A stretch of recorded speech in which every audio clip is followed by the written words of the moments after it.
Cancer एक ऐसी बीमारी है जिसका नाम सुनते ही मन में घबराहट होने लगती है। भारत में कैंसर के मामले लगातार बढ़ रहे हैं।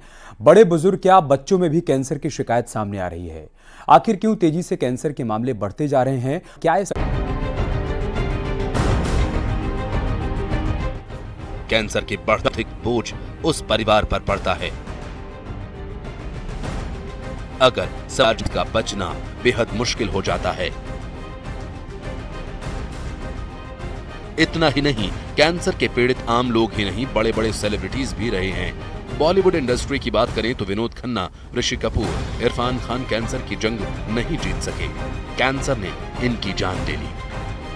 वहीं कई सेलिब्रिटीज ऐसे भी हैं जिन्होंने कैंसर को मात दी। उनमें क्रिकेटर युवराज सिंह, एक्ट्रेस सोनाली बेंद्रे, मनीषा कोइराला शामिल हैं। वेल्स की राजकुमारी केट मिडलटन भी कैंसर से पीड़ित हैं। बिहार के पूर्व डिप्टी सीएम सुशील मोदी ने भी कुछ दिन पहले बताया था कि वो पिछले 6 महीने से कैंसर से जूझ रहे हैं। बिल्कुल, शुरुआत यहाँ से हम करें तो बेहतर होगा कि कैंसर क्या है। आमतौर पर लोग समझते हैं कैंसर की बीमारी है और वहीं पे बात खत्म हो जाती है। सबसे समझना ये जरूरी है, शरीर के अंदर अपने अंग की कोशिकाओं का असामान्य उद्देश्य विहीन बेतरतीब बढ़ोतरी होने लगे और उसमें क्षमता ऐसी आ जाए कि एक अंग से दूसरे अंग में ये कोशिकाएं जा सकती है। नॉर्मली ये कोशिकाएं जाती नहीं हैं, उसको कैंसर कहते हैं। Abnormal purposeless growth of our own body cell with the potential to migrate from one organ to another is cancer.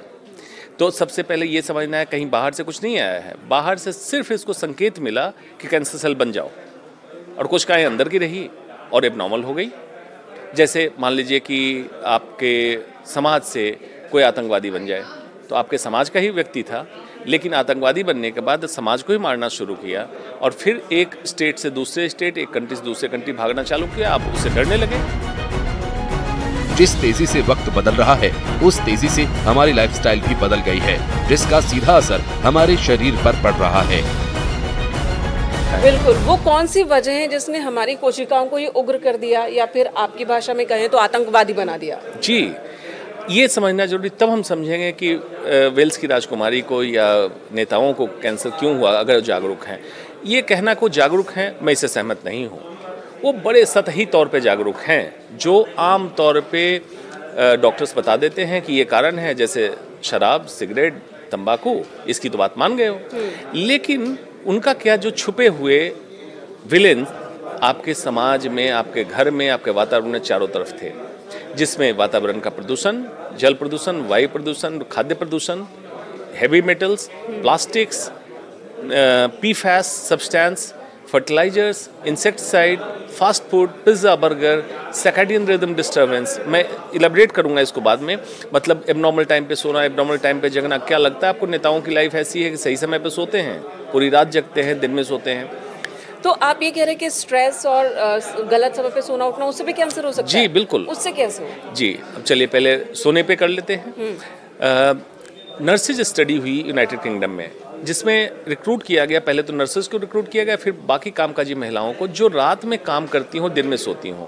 देखा गया बहुत सारे हेल्थ इश्यूज हैं, उसमें साथ में ब्रेस्ट कैंसर का चांस कई गुना ज़्यादा बढ़ा था।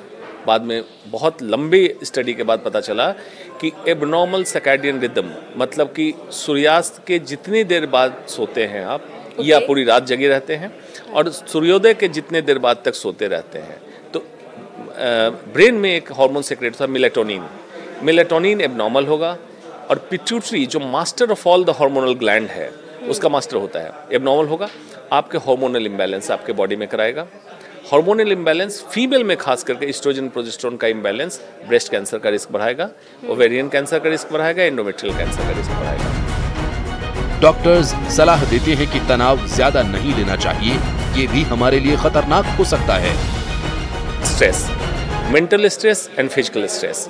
अगर आपकी नींद पूरी नहीं होती है तो फिजिकल स्ट्रेस, किसी भी तरह का तनाव। अब तनाव कहिएगा, क्या इंसान बिना तनाव के रह सकता है? Absolutely not, absolutely not. तनाव होगा काम करेंगे तो, लेकिन ऑप्टिमम स्ट्रेस काम के लिए जरूरी है, लेकिन persistent, long standing and repetitive, मतलब बार बार हो, लगातार बना रहे और लंबे समय तक बना रहे, ये आपके लिए खतरनाक है। कैसे? मेंटल स्ट्रेस जब होगा आपको, तो reactive oxygen species ROS cell के अंदर जनरेट होगा, सेल को डैमेज करेगा, डीएनए को डैमेज करेगा, लेकिन बॉडी का डिफेंस मैकेनिज्म उसको करेक्ट करेगा। बार बार डैमेज होते होते एक दिन ये कैंसर का रूप ले लेगा और कैंसर तैयार होने लगेगा। भारत में कैंसर सभी एज ग्रुप के लोगों को है, लेकिन अब छोटे बच्चों में भी कैंसर पाया जा रहा है, जो बेहद परेशान करने वाला है। बच्चों के खाने को लेकर बेहद ही सतर्क रहने की आवश्यकता है। हम जो खा रहे हैं, क्या वो हमारे लिए सही है? तो क्या पिज्जा बर्गर खाना बंद कर दें? हाँ, मुझसे अगर पूछेगा तो बिल्कुल बंद कर दें, क्योंकि रसोई को मैं 3 तरह से परिभाषित करता हूँ। भगवान की रसोई, जो एज इट इज प्राकृतिक चीजें आ रही है, साग सब्जी आप खा पा रहे हैं, भगवान की रसोई आपको स्वस्थ रखेगी। इंसान की रसोई, जो शुद्ध भारतीय भोजन आपके रसोई में बन रहा है, इंसान की रसोई, इससे भी स्वस्थ रहेंगे। शैतान की रसोई, जो हम बाहर से मंगा रहे हैं, जो पैक्ड प्रोसेस्ड फूड जो बाहर से मंगवा रहे हैं, वो कोई आपके लिए खाना बनाने को तैयार नहीं है। आज माँ भी थकती है तो कहती है आज बेटा खाना नहीं बनाऊंगी, ऑर्डर कर देते हैं। तो बाहर से जो ऑर्डर कर रहे हैं वो आपके लिए खाना बना रहे हो, व्यापार कर रहा है, वो आपके लिए स्वास्थ्य वर्धक नहीं है, स्वास्थ्य को खराब कर। बहुत सारे लोग घर पे पिज्जा बर्गर बनाना पसंद करते हैं। घर पे अगर बनाते हैं तो वो भी हानिकारक है या वो ठीक है? जी, उसमें अगर सबस्ट्रेट क्या इस्तेमाल कर रहे हैं ये अगर करें, जैसे कुलचा मैदे का है, वो हानिकारक है, चाहे वो घर पर बनाए, चाहे घर पे बनाए या बाहर बनाए। अगर आप कुछ ऐसा अल्टरनेटिव ढूंढते हैं पिज्जा बनाने का कि होम बेस्ड आटे का आप बेस बनाएं, घी मेयोनीज की जगह इस्तेमाल करें, चीज की जगह बटर और इस तरह की मलाई का इस्तेमाल करें, और हरी साग सब्जियों का इस्तेमाल करें, तो इंडियन पिज्जा इसका नाम दीजिए। शायद कल को हेल्दी होने के कारण वर्ल्ड में ज़्यादा पॉपुलर होगा, रादर देन की जो पिज्जा आप खा के बीमार हो रहे हैं वो आउट हो सकता है।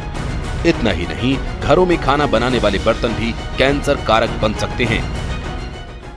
तो प्योर सरसों का तेल आप लें, रिकमेंडेड बॉडी वेट के हिसाब से आपके लिए रिकमेंडेड है। अगर आप हेल्दी हैं, कार्डियक हैं, हार्ट की तकलीफ है और मोटापा है, अलग बात है, वो डॉक्टर बताएंगे कितना चाहिए, उतना तेल का इस्तेमाल आप कर सकते हैं। पीतल, लोहे की कढ़ाई, लोहे का बर्तन, पीतल का बर्तन, इसमें खाना बनाएं। स्टील के बर्तन क्योंकि ये इनर्ट है, इसमें खाना बनाएं। और जो वाकई चाहते हैं नॉन स्टिक ही चाहिए, तो अभी सिरेमिक अल्टरनेटिव आ गया है, सिरेमिक कोटिंग, जिसमें टेफ्लॉन या पीफैस का एजेंट नहीं है, उसका इस्तेमाल करें। ये सॉल्यूशन है उनके लिए। भारत में साल 2022 तक 14,61,000 लोग कैंसर से पीड़ित थे। आंकड़ों के मुताबिक हर 10 में से एक इंसान कैंसर की गिरफ्त में है। Bureau report, news 18।